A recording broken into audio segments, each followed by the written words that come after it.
Ja, intention. Trekk bakom I vognen som jeg får betalt her, ja. Испранец, подъемник нельзя. Ja, du bevarer meg. Velkommen til Vestlands opplevelsestur. Ei reise gjennom vill og urørt natur. Isbrea, stavkyrkje, fjorder og fjell. Og Nord-Europas breieste lavtlandstunnel. Vi vil håpe det får en behagelig tur. Med tettpakka spenning og vestnorsk kultur. Hvis vi snur oss til venstre, så stille vi kan vi alt sjå eit utstoppa reinsdyr I vann. Å Vestland, Vestland, hvor du hen? Skal vi aldri mer deg sjå igjen? Og hvor skipet med ormen lange I? Kan vi rett og slett ha kjørt forbi?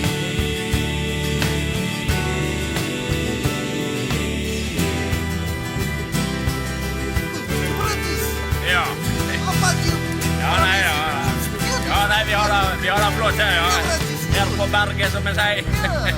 Nå kjører vi inn I tunnel nummer 1. Ei 2 timers cruise I naturekte stein. Vi har 2,4 tunneler per mann. Her I de 1000 tunnellernes land. Snart så kjem til ei glipa I fjellet. Der skal det ut for å kjøpe morelle. En samesel, geitost, flakslodd og troll. Og flotte tunnelpins, vi har kun laget 12. Å Vestland, Vestland, hvor du hen? Skal vi aldri mer deg sjå igjen? Og hvor skipet med ormen lange I? Kan vi rett og slett ha kjørt forbi?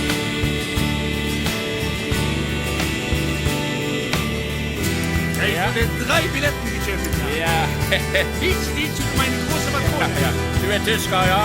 Ja, ihr solltet das große Gehol gefahren, ja. Du har vært her før, du da. Ja, Vestland meira enn stridig natur.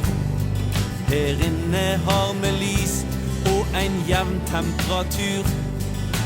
Utenfor her, bakom 2 mil med stein. Hever nordmannen følge sin heim. Snart så kjem til Draugagjeldsfallet.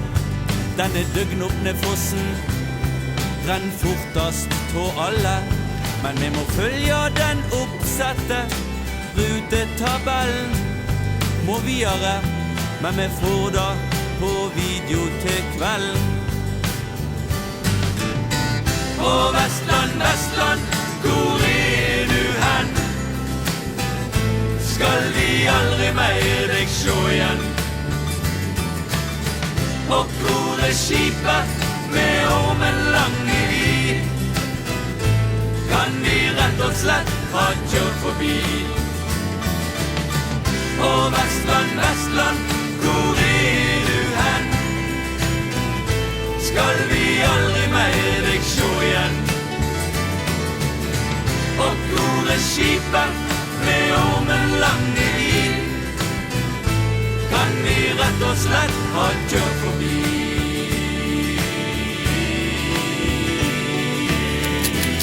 Excuse me, was that all? Ål, nei. Nei, du, det var flom. Nei, du. Ja da. Og det liker dere her. Ja, det var ikke flubben. Ja, Det var godt til å se en tid. en gråse natur, ja, det da. Ja, Ja, nei, det er ubeskrivelig flott der.